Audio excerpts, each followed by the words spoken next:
34वां अध्याय। सुदर्शन और शंखचूड़ का उद्धार। श्री सुखदेव जी कहते हैं, परीक्षित, एक बार नंद बाबा आदि गोपों ने शिवरात्रि के अवसर पर बड़ी उत्सुकता, कौतूहल और आनंद से भरकर बैलों से जुती हुई गाड़ियों पर सवार होकर अंबिका वन की यात्रा की। राजन, वहां उन लोगों ने सरस्वती नदी में स्नान किया और सर्वांतर्यामी पशुपति भगवान शंकर जी का तथा भगवती अंबिका जी का बड़ी भक्ति से अनेक प्रकार की सामग्रियों के द्वारा पूजन किया। वहां उन्होंने आदर पूर्वक गौएं, सोना, वस्त्र, मधु और मधुर अन्न ब्राह्मणों को दिए तथा उनको खिलाया पिलाया। वे केवल यही चाहते थे कि इनसे देवाधिदेव भगवान शंकर हम पर प्रसन्न हों।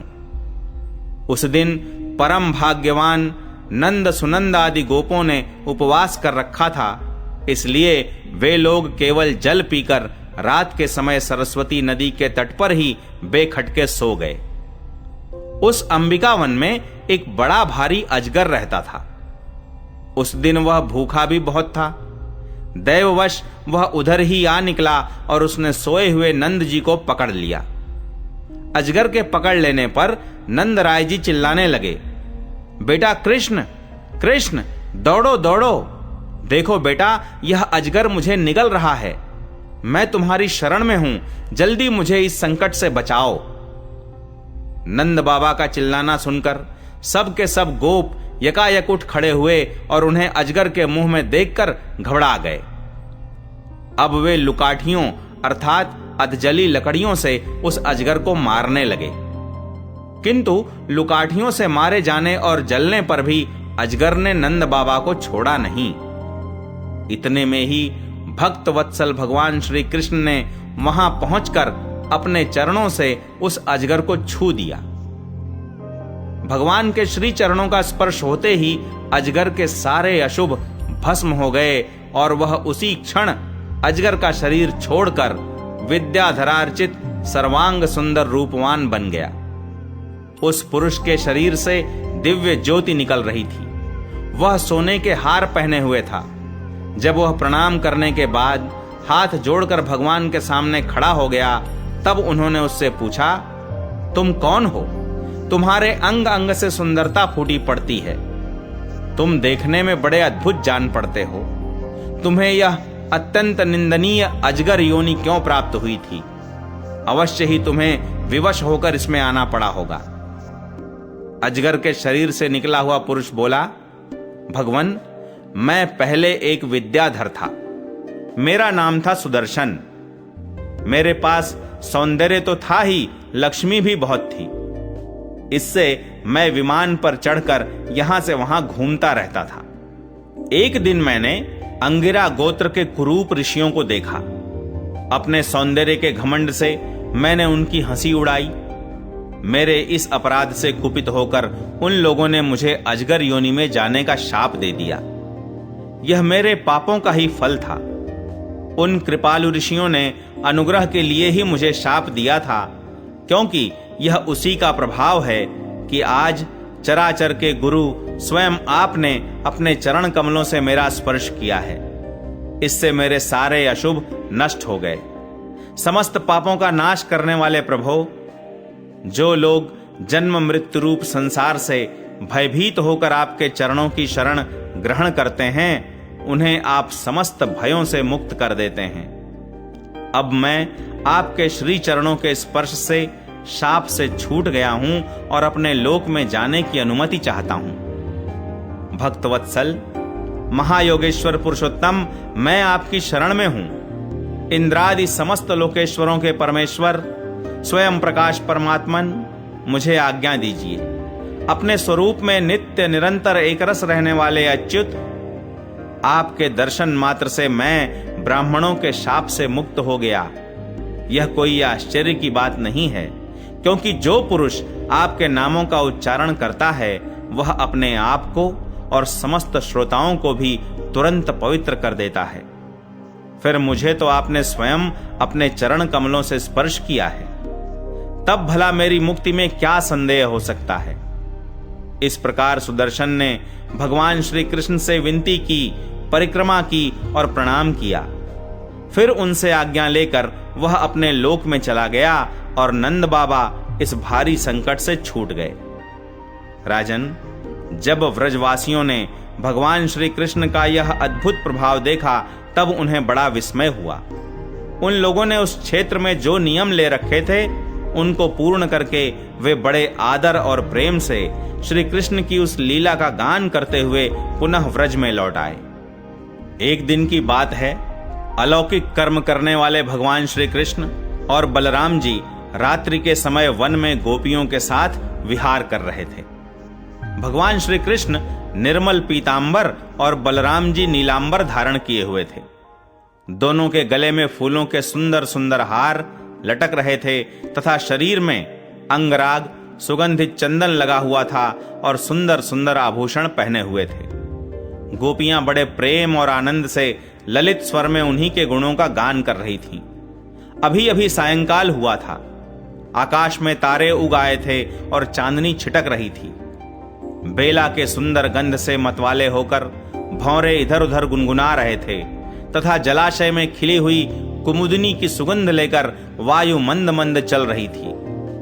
उस समय उनका सम्मान करते हुए भगवान श्री कृष्ण और बलराम जी ने एक ही साथ मिलकर राग आलापा।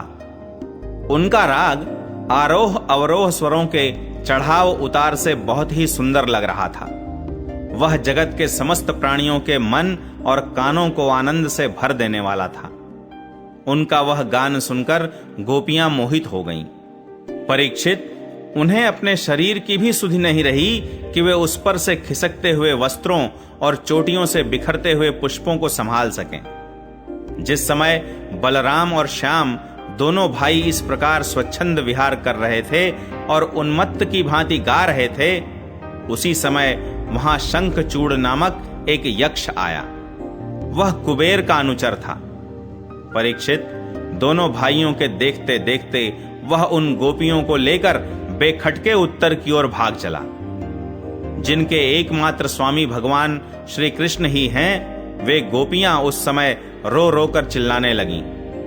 दोनों भाइयों ने देखा कि जैसे कोई डाकू गौओं को लूट ले जाए, वैसे ही यह यक्ष हमारी प्रेयसियों को लिए जा रहा है और वे हा कृष्ण हा राम पुकार कर रो पीट रही हैं। उसी समय दोनों भाई उसकी ओर दौड़ पड़े। डरो मत, डरो मत, इस प्रकार अभयवाणी कहते हुए हाथ में शाल का वृक्ष लेकर बड़े वेग से क्षण भर में ही उस नीच यक्ष के पास पहुंच गए। यक्ष ने देखा कि काल और मृत्यु के समान ये दोनों भाई मेरे पास आ पहुंचे। तब वह मूढ़ घबरा गया। उसने गोपियों को वहीं छोड़ दिया, स्वयं प्राण बचाने के लिए भागा। तब स्त्रियों की रक्षा करने के लिए बलराम जी तो वहीं खड़े रह गए, परंतु भगवान श्री कृष्ण जहां जहां वह भाग कर गया उसके पीछे पीछे दौड़ते गए। वे चाहते थे कि उसके सिर की चूड़ामणि निकाल लें। कुछ ही दूर जाने पर भगवान ने उसे पकड़ लिया और उस दुष्ट के सिर पर कसकर एक घूंसा जमाया और चूड़ामणि के साथ उसका सिर भी धड़ से अलग कर दिया। इस प्रकार भगवान श्री कृष्ण शंखचूड़ को मारकर और वह चमकीली मणि लेकर लौट आए तथा सब गोपियों के सामने ही उन्होंने बड़े प्रेम से वह मणि बड़े भाई बलराम जी को दे दी।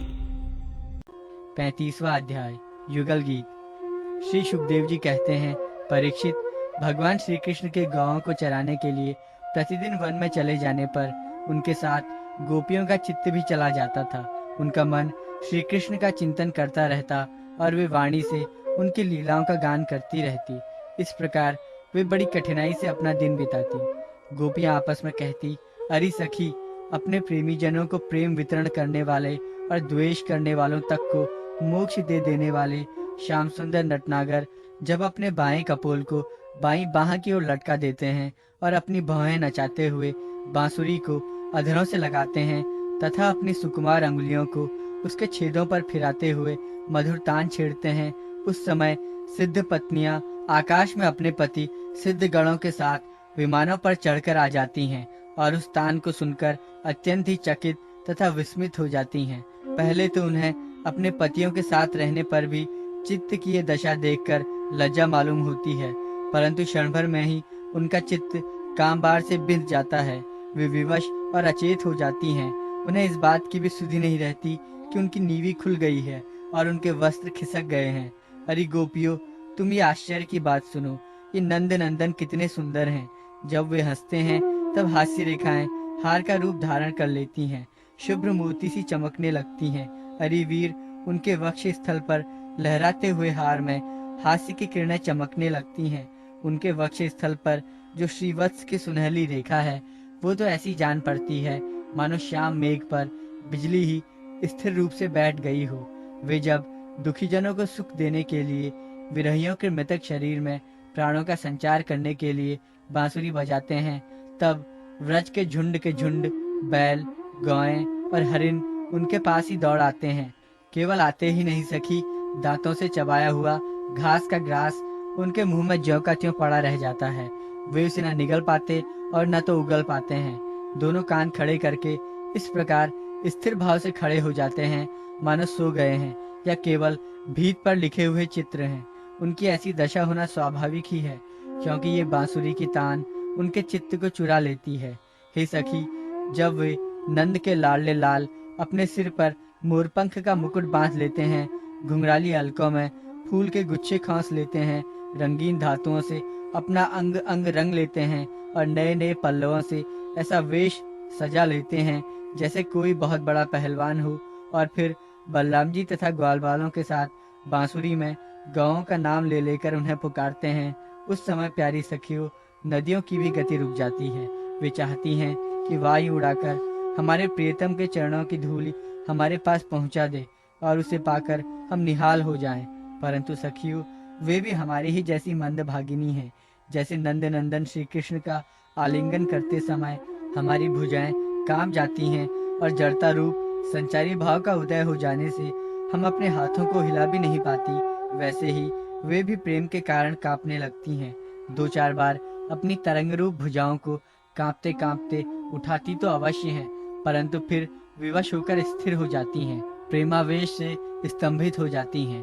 अरे वीर, जैसे देवता लोग अनंत और अचिंत्य ऐश्वर्यों के स्वामी भगवान नारायण की शक्तियों का गान करते हैं, वैसे ही ग्वालबाल अनंत सुंदर नटनागर श्री कृष्ण की लीलाओं का गान करते रहते हैं। वे अचिंत्य ऐश्वर्य संपन्न श्री कृष्ण जब वृंदावन में विहार करते रहते हैं और बांसुरी बजाकर गिरिराज गोवर्धन की तराई में चरती हुई गौओं को नाम ले लेकर पुकारते हैं, उस समय वन के वृक्ष और लताएं फूल और फलों से लद जाती हैं। उनके भार से डालियां झुककर धरती छूने लगती हैं, मानो प्रणाम कर रही हों। वे वृक्ष और लताएं अपने भीतर भगवान विष्णु की अभिव्यक्ति सूचित करती हुई सी प्रेम से फूल उठती हैं। उनका रोम रोम खिल जाता है और सब की सब मधु धाराएं उड़ेलने लगती हैं। अरे सखी, जितनी भी वस्तुएं संसार में या उसके बाहर देखने योग्य हैं, उनमें सबसे सुंदर, सबसे मधुर, सबके शिरोमणि हैं हमारे मनमोहन। उनके सांवले ललाट पर केसर की खौर कितनी फबती है, बस देखती ही जाओ। गले में घुटनों तक लटकती हुई वनमाला, उसमें पिरोई हुई तुलसी की दिव्य गंध और मधुर मधु से मतवाले होकर झुंड के झुंड भौरे बड़े मनोहर एवं उच्च स्वर से गुंजार करते रहते हैं। हमारे नटनागर श्याम सुंदर भौरों की उस गुनगुनाहट का आदर करते हैं और उन्हीं के स्वर में स्वर मिलाकर अपनी बांसुरी फूंकने लगते हैं। उस समय सखी, उस मुनिजन मोहन संगीत को सुनकर सरोवर में रहने वाले सारस, हंस आदि पक्षियों का भी चित्त उनके हाथों से निकल जाता है, छिन जाता है। वे विवश होकर प्यारे श्याम सुंदर के पास आ बैठते हैं तथा आंखें मूंद चुपचाप चित्त एकाग्र करके उनकी आराधना करने लगते हैं, मानो कोई विहंगम वृत्ति के रसिक परमहंस ही हों।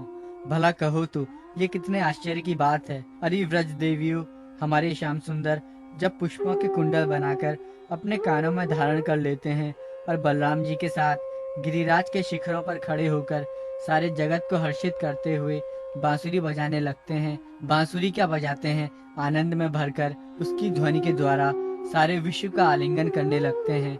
उस समय श्याम मेघ बांसुरी की तान के साथ मंद मंद गरजने लगता है। उसके चित्त में इस बात की शंका बनी रहती है कि कहीं मैं जोर से गर्जना कर उठूं और वो कहीं बांसुरी की तान के विपरीत पड़ जाए, उसमें बेसुरापन ले आए, तो मुझसे महात्मा श्री कृष्ण का अपराध हो जाएगा।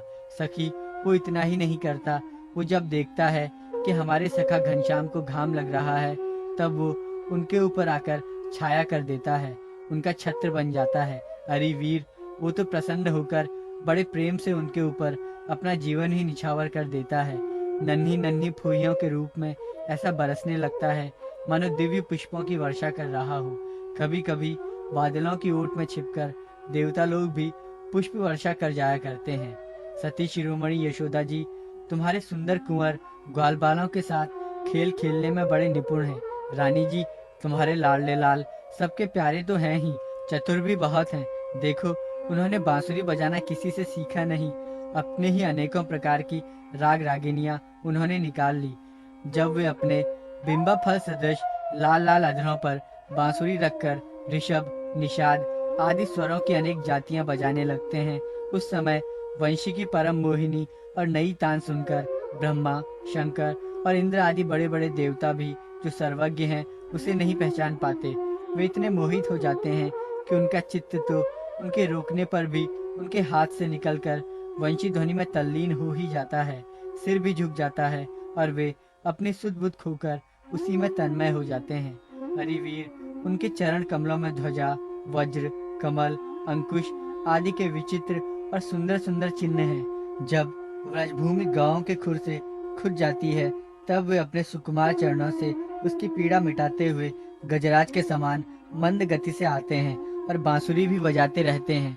उनकी वो वंशी ध्वनि, उनकी वो चाल और उनकी वो विलास भरी चितवन हमारे हृदय में प्रेम के मिलन की आकांक्षा का आवेग बढ़ा देती है।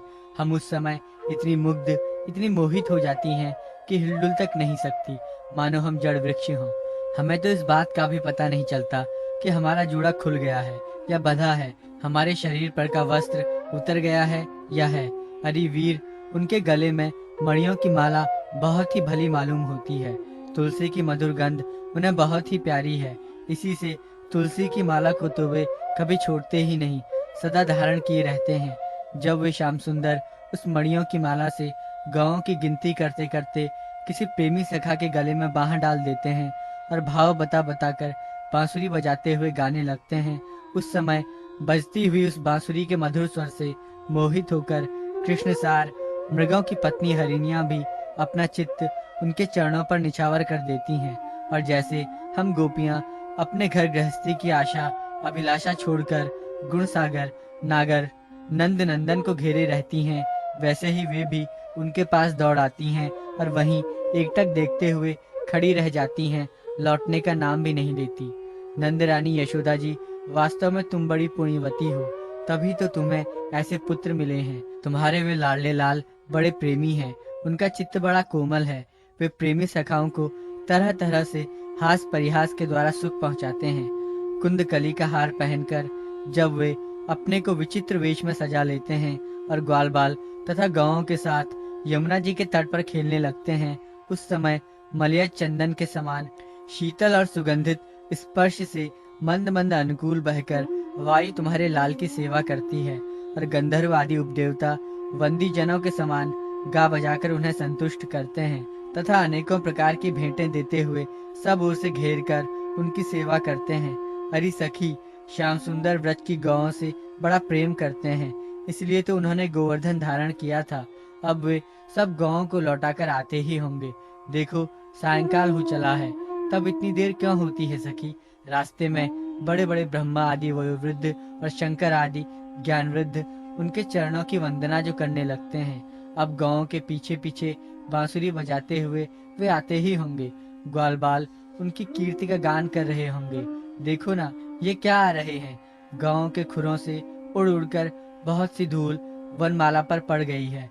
वे दिन भर जंगलों में घूमते घूमते थक गए हैं, फिर भी अपनी शोभा से हमारी आंखों को कितना सुख, कितना आनंद दे रहे हैं। देखो, ये यशोदा की कोख से प्रकट हुए सबको आह्लादित करने वाले चंद्रमा हम प्रेमी जनों की भलाई के लिए, हमारी आशा अभिलाषाओं को पूर्ण करने के लिए ही हमारे पास चले आ रहे हैं। सखी, देखो कैसा सौंदर्य है। मद भरी आंखें कुछ चढ़ी हुई हैं, कुछ कुछ ललाई लिए हुए कैसी भली जान पड़ती हैं। गले में वनमाला लहरा रही है। सोने के कुंडलों की कांति से वे अपने कोमल कपोलों को अलंकृत कर रहे हैं। इसी से मुंह पर अधपके बेर के समान कुछ पीलापन जान पड़ता है और रोम रोम से, विशेष करके मुख कमल से प्रसन्नता फूटी पड़ती है। देखो, अब वे अपने सखा ग्वाल बालों का सम्मान करके उन्हें विदा कर रहे हैं। देखो देखो सखी, व्रज विभूषण श्री कृष्ण गजराज के समान मदभरी चाल से इस संध्या वेला में हमारी ओर आ रहे हैं। अब व्रज में रहने वाली गौओं का, हम लोगों का दिन भर का असह्य विरह ताप मिटाने के लिए उदित होने वाले चंद्रमा की भांति ये हमारे प्यारे श्याम सुंदर समीप चले आ रहे हैं। श्री सुखदेव जी कहते हैं, परीक्षित, बड़भागिनी गोपियों का मन श्री कृष्ण में ही लगा रहता था। वे श्री कृष्णमय हो गई थी। जब भगवान श्री कृष्ण दिन में गौओं को चराने के लिए वन में चले जाते, तब वे उन्हीं का चिंतन करती रहती और अपनी अपनी सखियों के साथ अलग अलग उन्हीं की लीलाओं का गान करके उसी में रम जाती। इस प्रकार उनके दिन बीत जाते। 36वां अध्याय। अरिष्टासुर का उद्धार और कंस का श्री अक्रूर जी को व्रज में भेजना। श्री सुखदेव जी कहते हैं, परीक्षित, जिस समय भगवान श्री कृष्ण व्रज में प्रवेश कर रहे थे और वहां आनंदोत्सव की धूम मची हुई थी, उसी समय अरिष्टासुर नाम का एक दैत्य बैल का रूप धारण करके आया। उसका कुकुद या थुआ और डील डॉल दोनों ही बहुत बड़े बड़े थे। वह अपने खुरों को इतने जोर जोर से पटक रहा था कि उससे धरती कांप रही थी। वह बड़े जोर से गरज रहा था और पैरों से धूल उछालता जाता था। पूंछ खड़ी किए हुए था और सींगों से चार दीवारी, खेतों की मेड़ आदि तोड़ता जाता था। बीच बीच में बार बार मूतता और गोबर छोड़ता जाता था। आंखें फाड़कर इधर उधर दौड़ रहा था।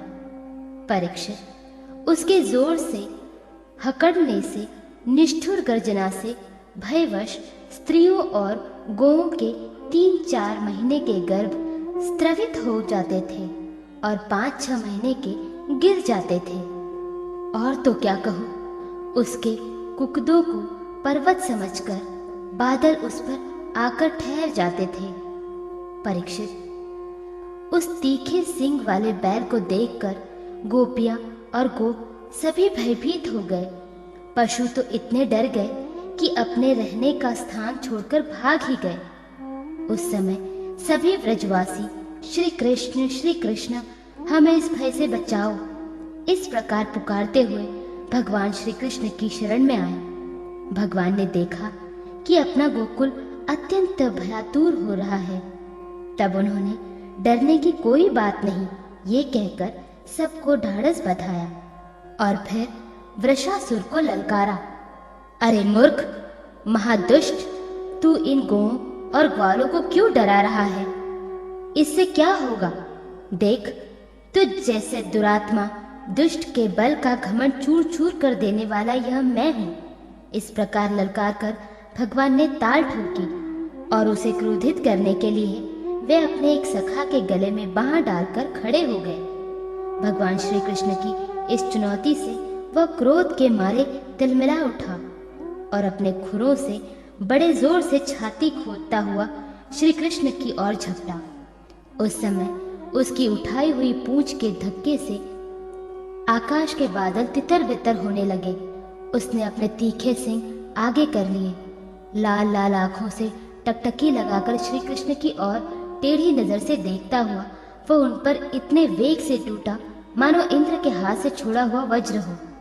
भगवान श्री कृष्ण ने अपने दोनों हाथों से उसके दोनों सींग पकड़ लिए और जैसे एक हाथी अपने से भिड़ने वाले दूसरे हाथी को पीछे हटा देता है, वैसे ही उन्होंने उसे 18 पग पीछे ठेल कर गिरा दिया।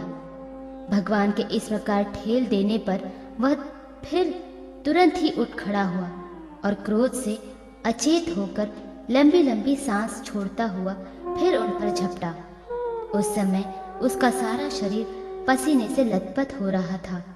भगवान ने जब देखा कि वह अब मुझ पर प्रहार करना ही चाहता है, तब उन्होंने उसके सींग पकड़ लिए और उसे लात मारकर जमीन पर गिरा दिया और फिर पैरों से दबाकर इस प्रकार उसका कचूमर निकाला जैसे कोई गीला कपड़ा निचोड़ रहा हो। इसके बाद उसी का सिंग उखाड़कर उसको खूब पीटा, जिससे वह पड़ा ही रह गया। परीक्षित, इस प्रकार वह दैत्य मुंह से खून उगलता और गोबर मूत करता हुआ पैर पटकने लगा। उसकी आंखें उलट गई और उसने बड़े कष्ट के साथ प्राण छोड़े। अब देवता लोग भगवान पर फूल बरसा बरसा कर उनकी स्तुति करने लगे। जब भगवान श्री कृष्ण ने इस प्रकार बैल के रूप में आने वाले अरिष्टासुर को मार डाला, तब सभी गोप उनकी प्रशंसा करने लगे। उन्होंने बलराम जी के साथ गोष्ठ में प्रवेश किया और उन्हें देख देखकर गोपियों के नयन मन आनंद से भर गए। परीक्षित, भगवान की लीला अत्यंत अद्भुत है। इधर जब उन्होंने अरिष्टासुर को मार डाला, तब भगवान में नारद, जो लोगों को शीघ्र से शीघ्र भगवान का दर्शन कराते रहते हैं, कंस के पास पहुंचे। उन्होंने उससे कहा, कंस, जो कन्या तुम्हारे हाथ से छूटकर आकाश में चली गई, वह तो यशोदा की पुत्री थी, और व्रज में जो श्री कृष्ण हैं, वे देवकी के पुत्र हैं। वहाँ जो बलराम जी हैं, वे रोहिणी के पुत्र हैं। वासुदेव ने तुमसे डरकर अपने मित्र नंद के पास उन दोनों को रख दिया है। उन्होंने ही तुम्हारे अनुचर दैत्यों का वध किया है। यह बात सुनते ही कंस की एक एक इंद्रियां क्रोध के मारे कांप उठी। उसने वासुदेव जी को मार डालने के लिए तुरंत तीखी तलवार उठा ली, परंतु नारद जी ने रोक दिया। तब कंस को यह मालूम हो गया कि वासुदेव के लड़के ही हमारे मृत्यु के कारण हैं। तब उसने देवकी और वासुदेव दोनों ही पति पत्नी को हथकड़ी और बेड़ी से जकड़कर फिर जेल में डाल दिया। तब देवर्षि नारद चले गए। तब कंस ने केशी को बुलाया और कहा, तुम व्रज में जाकर बलराम और कृष्ण को मार डालो। वह चला गया। इसके बाद कंस ने मुष्टिक, चाणूर, शल, तोशल आदि पहलवानों, मंत्रियों और महावतों को बुलाकर कहा, वीरवर, चाणूर और मुष्टिक, तुम लोग ध्यान पूर्वक मेरी बात सुनो। वासुदेव के दो पुत्र बलराम और कृष्ण नंद के व्रज में रहते हैं। उन्हीं के हाथ से मेरी मृत्यु बतलाई जाती है। अतः जब वे यहाँ आवे, तब तुम लोग उन्हें कुश्ती लड़ाने के बहाने मार डालना। अब तुम लोग भांति भांति के मंच बनाओ और उन्हें अखाड़े के चारों ओर गोल गोल सजा दो। उन पर बैठकर नगरवासी और देश की दूसरी प्रजा इस स्वच्छंद दंगल को देखें। महावत, तुम बड़े चतुर हो। देखो भाई, तुम दंगल के घेरे के फाटक पर ही अपने कुअल्या पीड़ हाथी को रखना, और जब मेरे शत्रु उधर से निकले, तब उसी के द्वारा उन्हें मरवा डालना। इसी चतुर्दशी को विधि पूर्वक धनुष यज्ञ प्रारंभ कर दो और उसकी सफलता के लिए वरदानी भूतनाथ भैरव को बहुत से पवित्र पशुओं की बलि चढ़ाओ। परीक्षित, कंस तो केवल स्वार्थ साधन का सिद्धांत जानता था, इसीलिए उसने मंत्री, पहलवान और महावत को इस प्रकार आज्ञा देकर श्रेष्ठ यदुवंशी अक्रूर को बुलवाया और उनका हाथ अपने हाथों में लेकर बोला, अक्रूर जी, आप तो बड़े उदार दानी हैं, सब तरह से मेरे आदरणीय हैं। आज आप मेरा एक मंत्रोचित काम कर दीजिए, क्योंकि भोजवंशी और विष्णुवंशी यादवों में आपसे बढ़कर मेरी भलाई करने वाला दूसरा कोई नहीं है। यह काम बहुत बड़ा है, इसीलिए मेरे मित्र, मैंने आपका आश्रय लिया है। ठीक वैसे ही जैसे इंद्र समर्थ होने पर भी विष्णु का आश्रय लेकर अपना स्वार्थ साधता रहता है। आप नंदराय के व्रज में जाइए। वहाँ वासुदेव जी के दो पुत्र हैं, उन्हें इसी रथ पर चढ़ाकर यहाँ ले आइए। बस अब इस काम में देर नहीं होनी चाहिए। सुनते हैं, विष्णु के भरोसे जीने वाले देवताओं ने उन दोनों को मेरी मृत्यु का कारण निश्चित किया है, इसीलिए आप उन दोनों को तो ले ही आइए, साथ ही नंद आदि गोपों को भी बड़ी बड़ी भेंटों के साथ ले आइए। यहाँ आने पर मैं उन्हें अपने काल के समान कोलिया पेड़ हाथी से मरवा डालूंगा। यदि वे कदाचित उस हाथी से बच गए तो मैं अपने वज्र के समान मजबूत और फुर्तीले पहलवान मुष्टिक, चाणूर आदि से उन्हें मरवा डालूंगा। उनके मारे जाने पर वासुदेव आदि वृष्णिभोज और दशा हर्षवंशी उनके भाई बंधु शोकाकुल हो जाएंगे। फिर उन्हें मैं अपने हाथों मार डालूंगा। मेरा पिता उग्रसेन यूं तो बूढ़ा हो गया है, परंतु अभी उसको राज्य का लोभ बना हुआ है।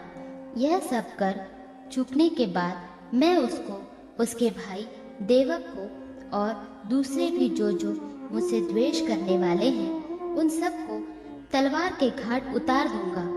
मेरे मित्र अक्रूर जी, फिर तो मैं होऊंगा और आप होंगे, तथा होगा इस पृथ्वी का अकंटक राज्य। जरासंध हमारे बड़े बूढ़े ससुर हैं और वानर राज द्विविद मेरे प्यारे सखा हैं।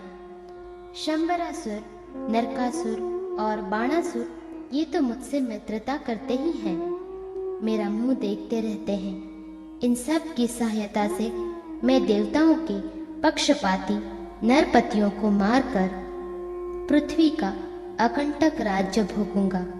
यह सब अपनी गुप्त बातें मैंने आपको बतला दी। अब आप जल्दी से जल्दी बलराम और कृष्ण को यहाँ ले आइए।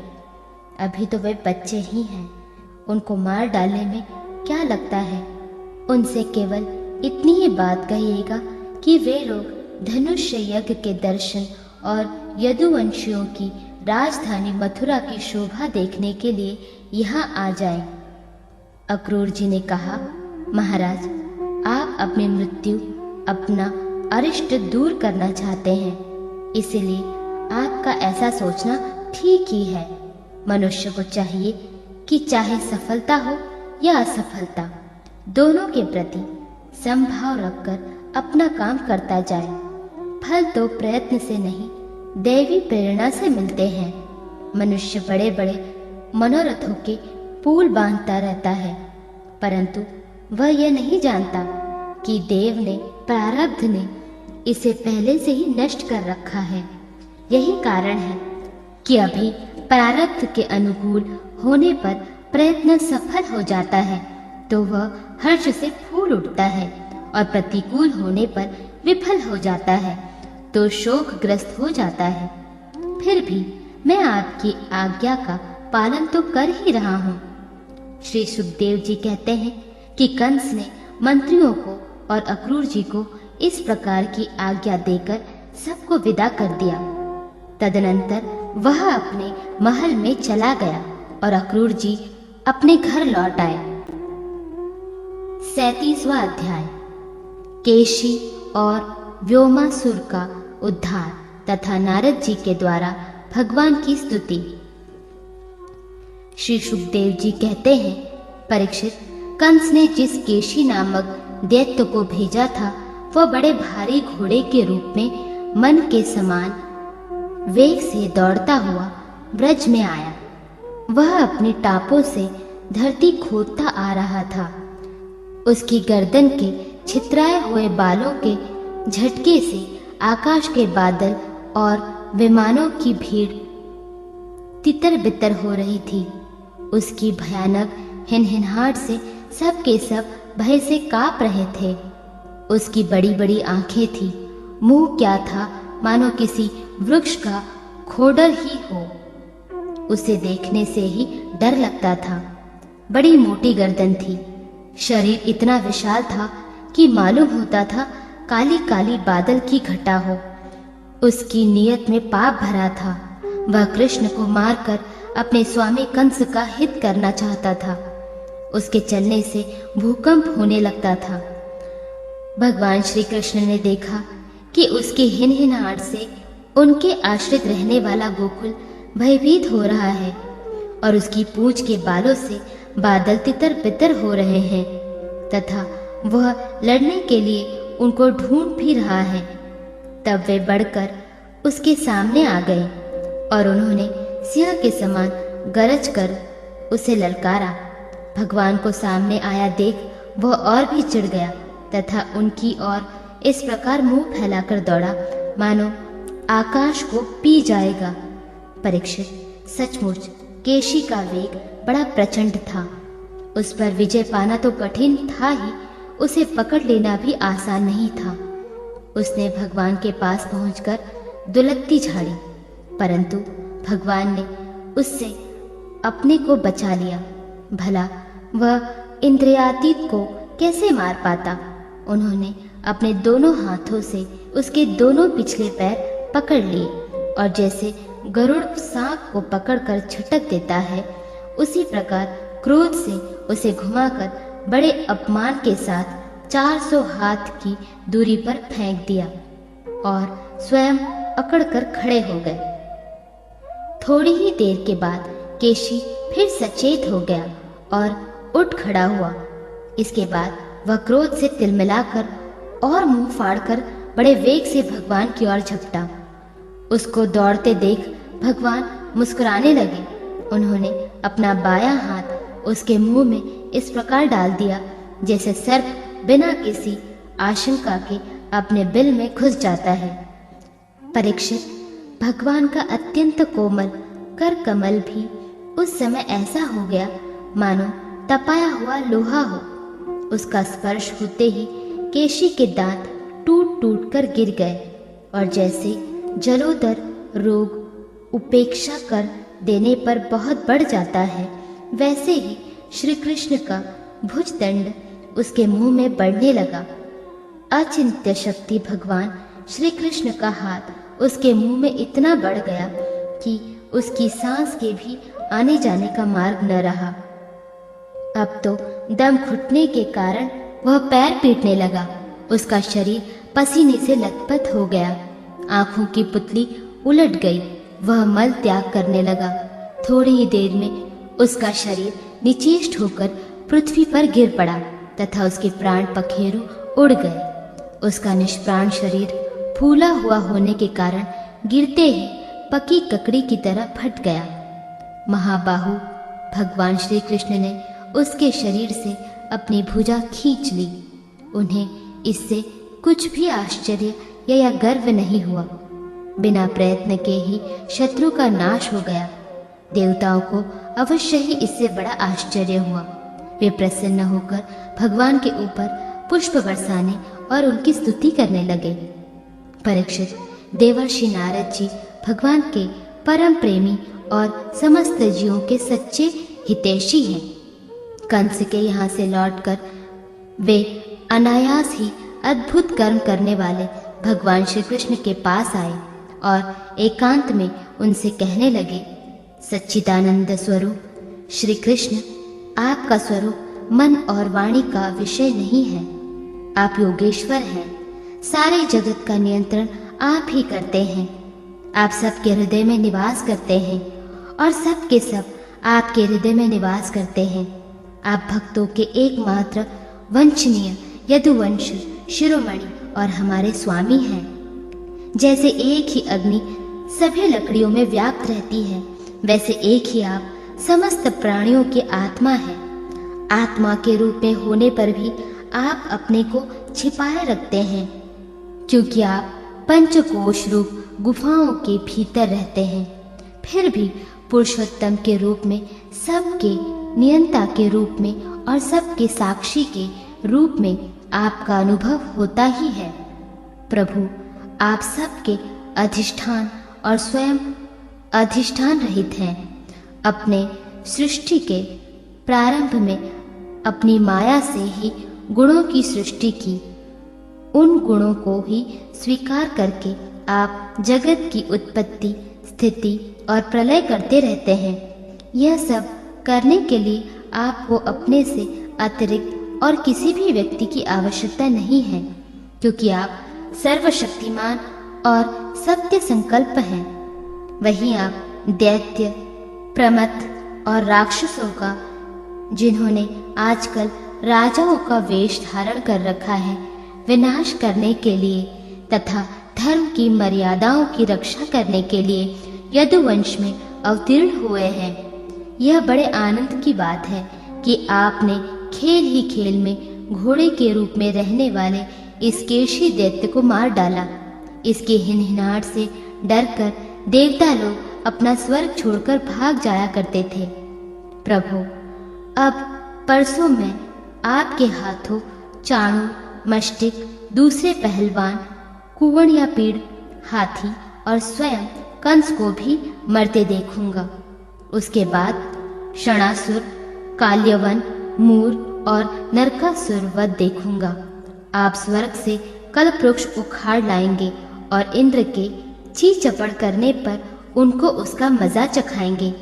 आप अपनी कृपा, वीरता, सौंदर्य आदि का शुल्क देकर वीर कन्याओं से विवाह करेंगे और जगदीश्वर, आप द्वारका में रहते हुए नृग को पाप से छुड़ाएंगे। आप जंबावती के साथ स्यमंतक मणि को जामवान से ले आएंगी और अपने धाम से ब्राह्मणों के मरे हुए पुत्रों को ला देंगे। इसके पश्चात आप पौंड्रक मिथ्या वासुदेव का वध करेंगे, काशीपुरी को जला देंगे। युधिष्ठिर के राजसूय यज्ञ में चेदीराज शिशुपाल को और वहां से लौटते समय उसके मौसेरे भाई दंतावक्त्र को नष्ट करेंगे। प्रभु, द्वारका में निवास करते समय आप और भी बहुत से पराक्रम प्रकट करेंगे, जिन्हें पृथ्वी के बड़े बड़े ज्ञानी और प्रतिभाशील पुरुष गाएंगे। मैं वह सब देखूंगा। इसके बाद पृथ्वी का भार उतारने के लिए काल रूप में अर्जुन के सारथी बनेंगे और अनेक अश्वहिणी सेना का संहार करेंगे। यह सब मैं अपनी आंखों से देखूंगा। प्रभु, आप विशुद्ध विज्ञान धन हैं। आपके स्वरूप में और किसी का अस्तित्व है ही नहीं। आप नित्य निरंतर अपने परमानंद स्वरूप में स्थित रहते हैं, इसीलिए सारे पदार्थ आपको नित्य प्राप्त ही हैं। आपका संकल्प अमोघ है। आपकी चिन्मयी शक्ति के सामने माया और माया से होने वाला यह त्रिगुणमय संसार चक्र नित्य निवृत्त है, कभी हुआ ही नहीं। ऐसे आप अखंड एकर्ष सच्चिदानंद स्वरूप निर्दिश्य ऐश्वर्य संपन्न भगवान की मैं शरण ग्रहण करता हूँ। आप सबके अंतर्यामी और नित्यंत हैं, अपने आप में स्थित परम स्वतंत्र हैं। जगत और उसके अशेष विशेषों, भाव अभाव रूप सारे भेद विभेदों की कल्पना केवल आपकी माया से ही हुई है। इस समय आपने अपनी लीला प्रकट करने के लिए मनुष्य का सा श्री विग्रह प्रकट किया है और आप यदु, विष्णु तथा सत्वत वंशियों के शिरोमणि बने हैं। प्रभु, मैं आपको नमस्कार करता हूँ।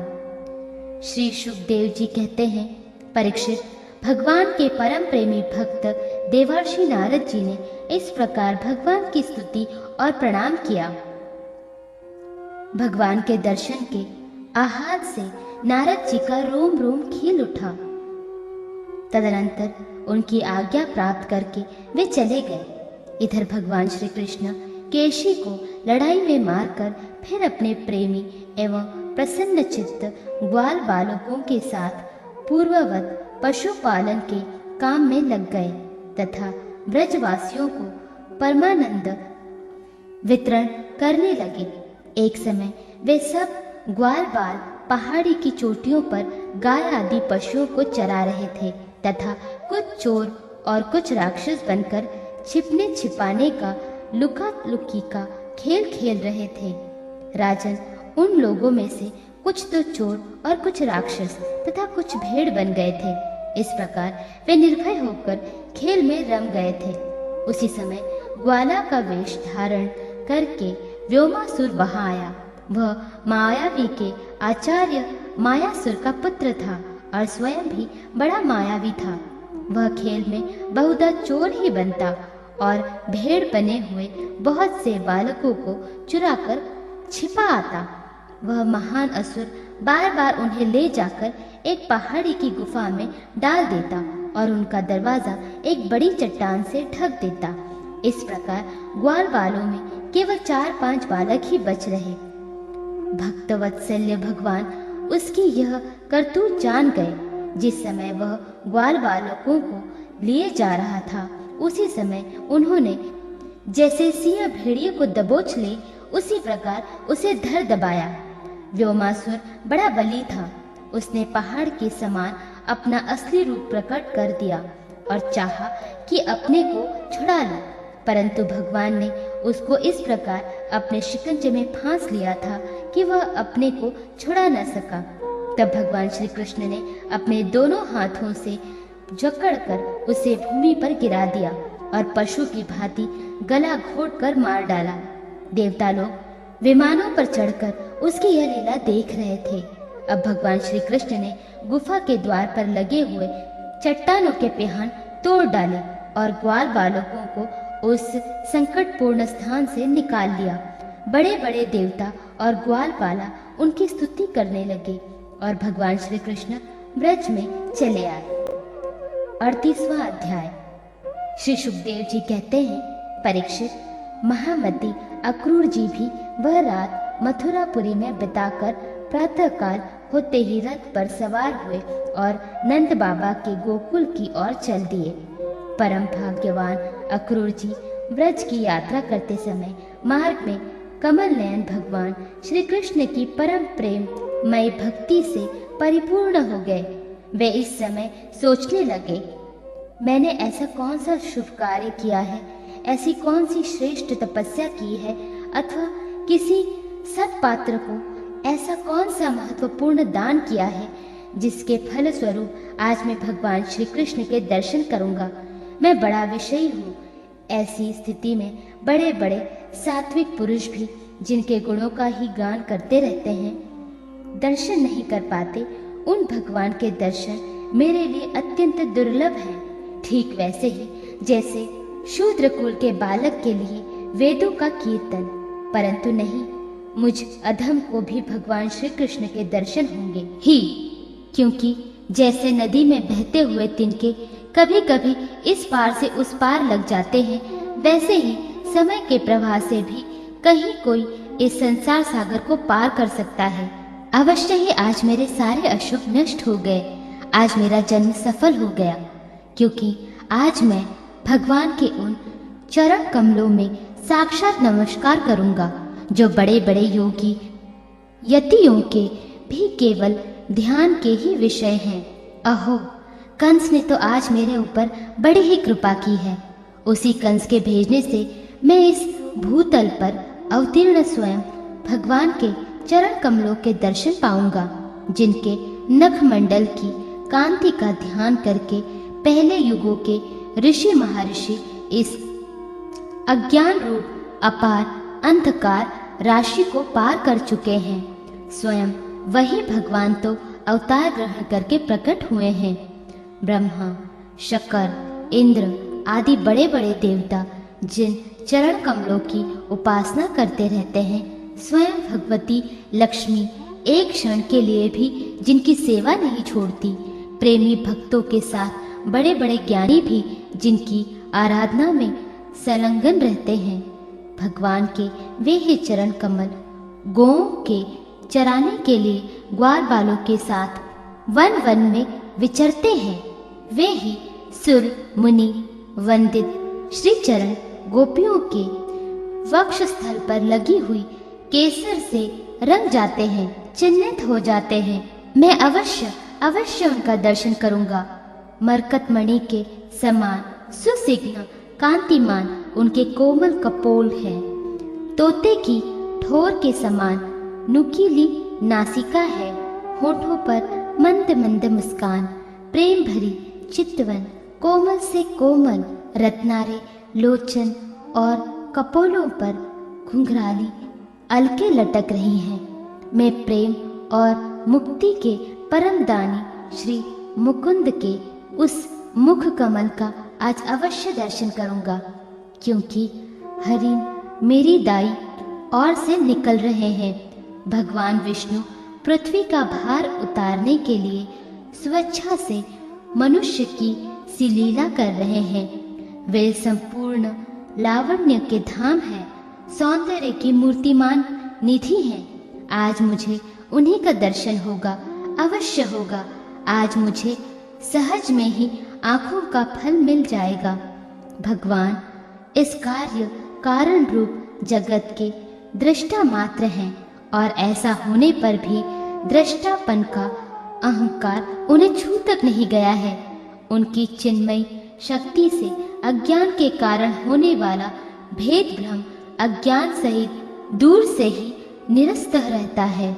वे अपनी योग माया से ही अपने आप में भ्रू विलास मात्र से प्राण, इंद्रिय और बुद्धि आदि के सहित अपने स्वरूपभूत जीवों की रचना कर लेते हैं, और उनके साथ वृंदावन की कूंचों में तथा गोपियों के घरों में तरह तरह की लीलाएं करते हुए प्रतीत होते हैं।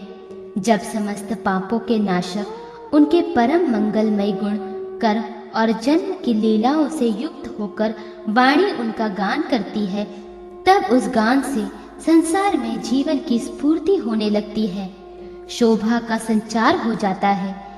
सारी अपवित्रताएं धुलकर पवित्रता का साम्राज्य छा जाता है। परंतु जिस वाणी से उनके गुण, लीला और जन्म की गाथाएं नहीं गाई जाती, वह तो मुर्दों को ही शोभित करने वाली है, होने पर भी नहीं के समान व्यर्थ है। जिनके गुणगान का ही ऐसा महात्म्य है, वे ही भगवान स्वयं यदुवंश में अवतीर्ण हुए हैं। किस लिए? अपनी ही बनाई मर्यादा का पालन करने वाले श्रेष्ठ देवताओं का कल्याण करने के लिए वे ही परम ऐश्वर्यशाली भगवान आज व्रज में निवास कर रहे हैं, और वहीं से अपने यश का विस्तार कर रहे हैं। उनका यश कितना पवित्र है। अहो, देवता लोग भी उस संपूर्ण मंगलमय यश का गान करते रहते हैं। इसमें संदेह नहीं कि आज मैं अवश्य ही उन्हें देखूंगा। वे बड़े बड़े संतों और लोकपालकों के भी एक पात्र आश्रय है, सबके परम गुरु हैं, और उनका रूप, सौंदर्य तीनों लोकों के मन को मोह लेने वाला है। जो नेत्र वाले हैं उनके लिए वह आनंद और रस की चरम सीमा है।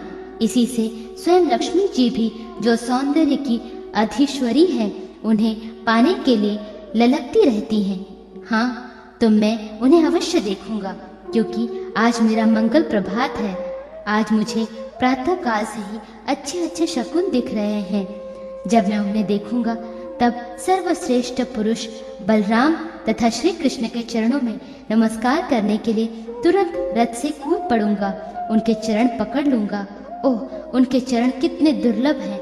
बड़े बड़े योगी यति आत्म साक्षात्कार के लिए मन ही मन अपने हृदय में उनके चरणों की धारणा करते हैं, और मैं तो उन्हें प्रत्यक्ष पा जाऊंगा और लौट जाऊंगा उन पर। उन दोनों के साथ ही उनके वनवासी सखा एक एक ग्वाल बाला के चरणों की भी वंदना करूंगा।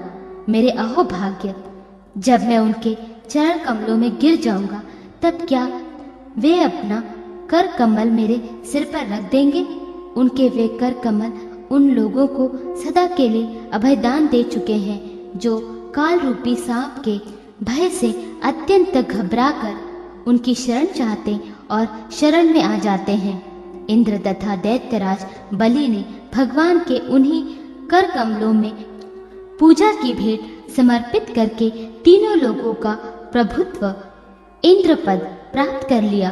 भगवान के उन्हीं कर कमलों ने, जिनमें से दिव्य कमल की सी सुगंध आया करती है, अपने स्पर्श से रास लीला के समय व्रज युवतियों की सारी थकान मिटा देती थी। मैं कंस का दूत हूँ, उसी के भेजने से उनके पास जा रहा हूँ। वही मैं मुझे अपना शत्रु तो न समझ बैठेंगे।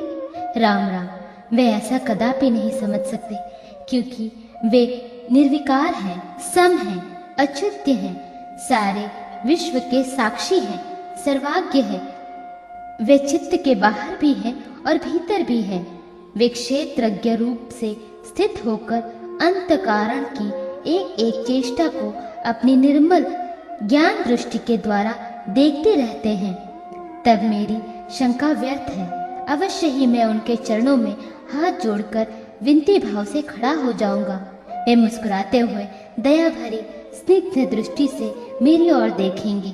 उस समय मेरे जन्म जन्म के समस्त अशुभ संस्कार उसी क्षण नष्ट हो जाएंगे और मैं निशंक होकर सदा के लिए परमानंद में मग्न हो जाऊंगा। मैं उनके कुटुंब का हूँ और उनका अत्यंत हित चाहता हूँ। उनके सिवा और कोई मेरा आराध्य देव नहीं है। ऐसी स्थिति में वे अपनी लंबी लंबी बाहों से पकड़कर मुझे अवश्य अपने हृदय से लगा लेंगे। आह, उस समय मेरी तो देह पवित्र होगी ही, वह दूसरों को पवित्र करने वाली भी बन जाएगी। और उसी समय उनका आलिंगन प्राप्त होते ही मेरे कर्ममय बंधन, जिनके कारण मैं अनादिकाल से भटक रहा हूँ, टूट जाएंगे। जब वे मेरा आलिंगन कर चुकेंगे और मैं हाथ जोड़ सिर झुकाकर उनके सामने खड़ा हो जाऊंगा, तब वे मुझे चाचा अक्रूर इस प्रकार कहकर संबोधन करेंगे। क्यों न हो, इसी पवित्र और मधुर यश का विस्तार करने के लिए ही तो वे लीला कर रहे हैं। तब मेरा जीवन सफल हो जाएगा। भगवान श्री कृष्ण ने जिसको अपनाया नहीं, जिसे आदर नहीं दिया, उसके उस जन्म को, जीवन को धिक्कार है। न तो उन्हें कोई प्रिय है और न तो अप्रिय, न तो उनका कोई आत्मीय सुध्य है और न तो शत्रु। उनकी अपेक्षा पात्र भी कोई नहीं है। फिर भी जैसे कल्प वृक्ष अपने निकट आकर याचना करने वालों को उनकी मुंह मांगी वस्तु देता है, वैसे ही भगवान श्री कृष्ण भी जो उन्हें जिस प्रकार भजता है उसे उसी रूप में भजते हैं। वे अपने प्रेमी भक्तों से ही पूर्ण प्रेम करते हैं। मैं उनके सामने विनती भाव से सिर झुकाकर खड़ा हो जाऊंगा और बलराम जी मुस्कुराते हुए मुझे अपने हृदय से लगा लेंगे और फिर मेरे दोनों हाथ पकड़कर मुझे घर के भीतर ले जाएंगे। वहां सब प्रकार से मेरा सत्कार करेंगे। इसके बाद मुझसे पूछेंगे कि कंस हमारे घर वालों के साथ ऐसा व्यवहार करते हैं। श्री सुखदेव जी कहते हैं, परीक्षित, श्वफलक नंदन अक्रूर मार्ग में इसी चिंतन में डूबे डूबे रथ से नंदगांव पहुंच गए और सूर्य अस्ताचल पर चले गए। जिनके चरण कमल की रज का सभी लोकपाल अपने किरीटों के द्वारा सेवन करते हैं। अक्रूर जी ने गोष्ठ में उनके चरण चिन्हों के दर्शन किए। कमल, यव, अंकुश आदि असाधारण चिन्हों के द्वारा उनकी पहचान हो रही थी और उनके पृथ्वी की शोभा बढ़ रही थी। उन चरण चिन्हों के दर्शन करते ही अक्रूर जी के हृदय में इतना आह्लाद हुआ कि वे अपने को संभाल न सके, विह्वल हो गए। प्रेम के आवेग से उनका रोम रोम खिल उठा, नेत्रों में आंसू भर आए और टप टप टपकने लगे। वे रथ से कूदकर उस धूल में लौटने लगे और कहने लगे, ओह, यह हमारे प्रभु के चरणों की रज है। परीक्षित, कंस के संदेश से लेकर यहाँ तक अक्रूर जी के चित्त की जैसी अवस्था रही है, यही जीवों के देह धारण करने का परम लाभ है। इसीलिए जीव मात्र का यही परम कर्तव्य है कि दंभ, भय और शोक त्याग कर भगवान की मूर्ति, प्रतिमा आदि चिन्ह, लीला, स्थान तथा गुणों के दर्शन, श्रवण आदि के द्वारा ऐसा ही भाव संपादन करें। व्रज में पहुंचकर अक्रूर जी ने श्री कृष्ण और बलराम दोनों भाइयों को गाय दोहने के स्थान में विराजमान देखा। श्याम सुंदर श्री कृष्ण पीतांबर धारण किए हुए थे और गौर सुंदर बलराम नीलांबर। उनके नेत्र शरतकालीन कमल के समान खिले हुए थे। उन्होंने अभी किशोर अवस्था में प्रवेश ही किया था। वे दोनों गौर श्याम निखिल सौंदर्य की खान थे। घुटनों का स्पर्श करने वाली लंबी लंबी भुजाएं, सुंदर बदन, परम मनोहर और गज शावक के समान ललित चाल थी। उनके चरणों में ध्वजा, वज्र, अंकुश और कमल के चिन्ह थे। जब वे चलते थे उनसे चिहित होकर पृथ्वी शोभायमान हो जाती थी। उनकी मंद मंद मुस्कान और चितवन ऐसी थी मानो दया बरस रही हो। वे उदारता की तो मानो मूर्ति ही थे। उनकी एक एक लीला उदारता और सुंदर कला से भरी थी। गले में वनमाला और मणिकों के हार जगमगा रहे थे। उन्होंने अभी अभी स्नान करके निर्मल वस्त्र पहने थे और शरीर में पवित्र अंगारा तथा चंदन का लेप किया था।